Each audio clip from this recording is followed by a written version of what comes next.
Support for Phoebe Reads a Mystery comes from Progressive.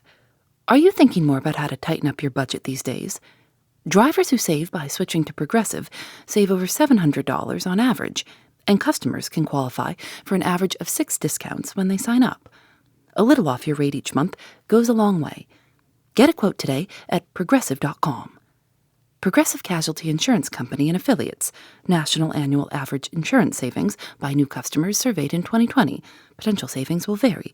Discounts vary and are not available in all states and situations. Chapter 6. Again, the Charolais. Hardly had the door closed behind the millionaire when the head of Monsieur Charolais appeared at one of the windows opening onto the terrace. He looked round the empty hall, whistled softly, and stepped inside. Inside of 10 seconds, his 3 sons came in through the windows, and with them came Jean, the millionaire's chauffeur. "Take the door into the outer hall, Jean," said Monsieur Charolais in a low voice. "Bernard, take that door into the drawing room. Pierre and Louis, help me go through the drawers. The whole family is going to Paris, and if we're not quick, we shan't get the cars." "That comes of the silly fondness for warning people of a coup," growled Jean, as he hurried to the door of the outer hall. "It would have been so simple to rob the Paris house without sending that infernal letter. It was sure to knock them all silly." "What harm can the letter do, you fool?" said Monsieur Charolais. "It's Sunday. We wanted them knocked silly for tomorrow, to get hold of the coronet." "Oh, to get hold of that coronet. It must be in Paris. I've been ransacking the chateau for hours." Jean opened the door of the outer hall half an inch and glued his eyes to it. Bernard had done the same with the door opening into the drawing room. Monsieur Charolais, Pierre, and Louis were opening drawers, ransacking them, and shutting them with infinite quickness and noiselessly. "Bureau? Which is the bureau? The place is stuffed with bureau," growled Monsieur Charolais. "I must have those keys." "That plain thing with the brass handles in the middle on the left. That's a bureau," said Bernard softly. "Why didn't you say so?" growled Monsieur Charolais. He dashed to it and tried it. It was locked. "Locked, of course. Just my luck. Come and get it open, Pierre. Be smart." The son he had described as an engineer came quickly to the bureau, fitting together as he came the 2 halves of a small jemmy. He fitted it into the top of the flap. There was a crunch, and the old lock gave. He opened the flap, and he and Monsieur Charolais pulled open drawer after drawer. "Quick, here's that fat old fool," said Jean in a hoarse, hissing whisper. He moved down the hall, blowing out one of the lamps as he passed it. In the 7th drawer lay a bunch of keys. Monsieur Charolais snatched it up, glanced at it, took a bunch of keys from his own pocket, put it in the drawer, closed the flap, and rushed to the window. Jean and his sons were already out on the terrace. Monsieur Charolais was still a yard from the window when the door into the outer hall opened, and in came Monsieur Gournay-Martin. He caught a glimpse of a back vanishing through the window and bellowed, "Hi, a man, a burglar! Firmin! Firmin!" He ran, blundering down the hall, tangled his feet in the fragments of the broken chair, and came sprawling, a thundering cropper, which knocked every breath of wind out of his body. He lay flat on his face for a couple of minutes, his broad back wriggling convulsively, a pathetic sight, in the painful effort to get his breath back. Then he sat up, and with perfect frankness burst into tears.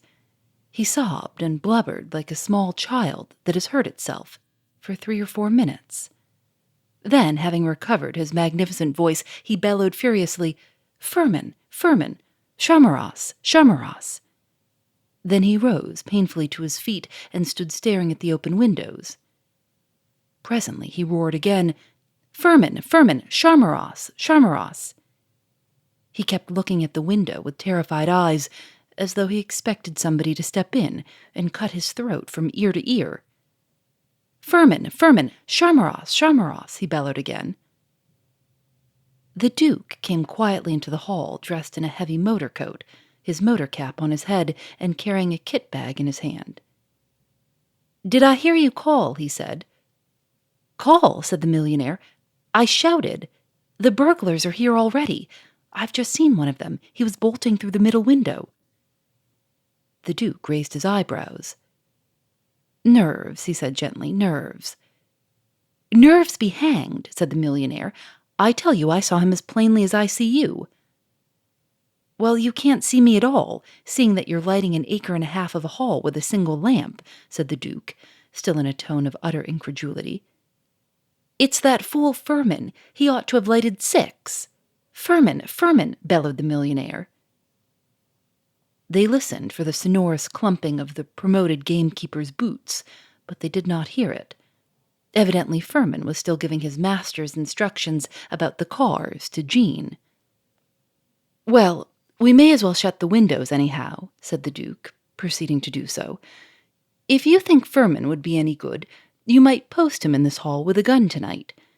There could be no harm in putting a charge of small shot into the legs of these ruffians. He has only to get one of them, and the others will go for their lives. Yet I don't like leaving you and Germaine in this big house with only Furman to look after you. I shouldn't like it myself, and I'm not going to chance it, growled the millionaire. We're going to motor to Paris along with you, and leave Jean to help Furman fight these burglars. Furman's all right. He's an old soldier. He fought in '70. Not that I've much belief in soldiers against this cursed Lupin, after the way he dealt with that corporal and his men 3 years ago. I'm glad you're coming to Paris, said the Duke. It'll be a weight off my mind. I'd better drive the limousine, and you take the landaulet. That won't do, said the millionaire. Germaine won't go in the limousine. You know she has taken a dislike to it. Nevertheless, I'd better buck it on to Paris and let you follow slowly with Germaine. The sooner I get to Paris, the better for your collection. I'll take Mademoiselle Kirchhoff with me, and if you like Irma, though the lighter I travel, the sooner I shall get there. No, I'll take Irma and Germaine, said the millionaire. Germaine would prefer to have Irma with her, in case you had an accident. She wouldn't like to get to Paris and have to find a fresh maid. The drawing-room door opened, and in came Germaine, followed by Sonia and Irma. They wore motor cloaks and hoods and veils. Sonia and Irma were carrying handbags. I think it's extremely tiresome you're dragging us off to Paris like this in the middle of the night, said Germaine pettishly. Do you? Said the millionaire. Well, then, you'll be interested to hear that I've just seen a burglar here in this very room. I frightened him, and he bolted through the window onto the terrace. He was greenish-pink, slightly tinged with yellow, said the Duke softly. Greenish-pink? Oh, do stop your jesting, Jacques. Is this a time for idiocy? Cried Germaine in a tone of acute exasperation. It was the dim light which made your father see him in those colors. In a bright light, I think he would have been an Alsatian blue, said the Duke suavely. You'll have to break yourself of this silly habit of trifling, my dear Duke, if you ever expect to be a member of the Académie Française, said the millionaire, with some acrimony. I tell you, I did see a burglar. Yes, I admitted it frankly. It was his color I was talking about, said the Duke with an ironical smile. Oh, stop your idiotic jokes. We're all sick to death of them, said Germaine, with something of the fine fury which so often distinguished her father. There are times for all things, said the millionaire solemnly, and I must say that, with the fate of my collection and the coronet trembling in the balance, this does not seem to me a season for idle jests. I stand reproved, said the Duke, and he smiled at Sonia. My keys, Sonia, the keys of the Paris house, said the millionaire. Sonia took her own keys from her pocket and went to the bureau. She slipped a key into the lock and tried to turn it. It would not turn, and she bent down to look at it. Why, someone's been tampering with the lock. It's broken, she cried. I told you I'd seen a burglar, cried the millionaire triumphantly. He was after my keys.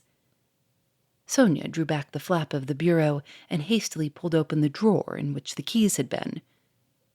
They're here, she cried, taking them out of the drawer and holding them up. Then I was just in time, said the millionaire. I startled him in the very act of stealing the keys. I withdraw, said the Duke. You did see a burglar, evidently. But still, I believe he was greenish-pink. They often are. However, you'd better give me those keys, Mademoiselle Sonia, since I'm to get to Paris first. I should look rather silly if, when I got there, I had to break into the house to catch the burglars. Sonia handed the keys to the Duke. He contrived to take her little hand, keys and all, into his own as he received them and squeezed it. The light was too dim for the others to see the flush which flamed in her face. She went back and stood beside the bureau. Now, Papa, are you going to motor to Paris in a thin coat and linen waistcoat? If we're going, we better go. You always do keep us waiting half an hour whenever we start to go anywhere, said Germaine firmly. The millionaire bustled out of the room. With a gesture of impatience, Germaine dropped into a chair. Irma stood waiting by the drawing-room door. Sonia sat down by the bureau. There came a sharp patter of rain against the windows. Rain? It only wanted that. It's going to be perfectly beastly, cried Germaine. Oh, well, you must make the best of it. At any rate, you're well wrapped up, and the night is warm enough, though it is raining, said the Duke. Still, I could have wished that Lupin confined his operations to fine weather. He paused and added cheerfully, but after all, it will lay the dust. They sat for 3 or 4 minutes in a dull silence, listening to the pattering of the rain against the panes. The Duke took his cigarette case from his pocket and lighted a cigarette. Suddenly he lost his bored air. His face lighted up, and he said joyfully, Of course, why didn't I think of it? Why should we start from a pit of gloom like this? Let us have the proper illumination which our enterprise deserves. With that, he set about lighting all the lamps in the hall. There were lamps on stands, lamps on brackets, lamps on tables, and lamps which hung from the roof, old-fashioned lamps with new reservoirs, new lamps of what is called chaste design, brass lamps, silver lamps, and lamps in porcelain. The Duke lighted them one after another, patiently, missing none, with a cold perseverance. The operation was punctuated by exclamations from Germaine. They were all to the effect that she could not understand how he could be such a fool. The Duke paid no attention whatever to her. His face illumined with boyish glee, he lighted lamp after lamp. Sonia watched him with a smiling admiration of the childlike enthusiasm with which he performed the task. Even the stolid face of the ox-eyed Irma relaxed into grins, which she smoothed quickly out with a respectful hand. The Duke had just lighted the 22nd lamp when in bustled the millionaire. What's this? What's this? He cried, stopping short, blinking. Just some more of Jacques' foolery, cried Germaine, in tones of the last exasperation. But my dear Duke, the oil, cried the millionaire, in a tone of bitter distress. Do you think it's my object in life to swell the Rockefeller millions? We never have more than 6 lamps burning, unless we are holding a reception.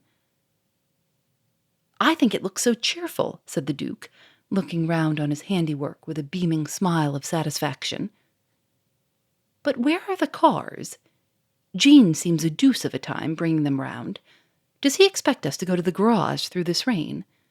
We'd better hurry him up. Come on, you've got a good carrying voice. He caught the millionaire by the arm, hurried him through the outer hall, opened the big door of the chateau, and said, Now shout. The millionaire looked at him, shrugged his shoulders, and said, You don't beat about the bush when you want anything. Why should I? Said the Duke simply. Shout, my good chap, shout. The millionaire raised his voice in a terrific bellow of Jean, Jean, Firmin, Firmin. There was no answer. Phoebe Reads a Mystery is a proud member of Radiotopia from PRX.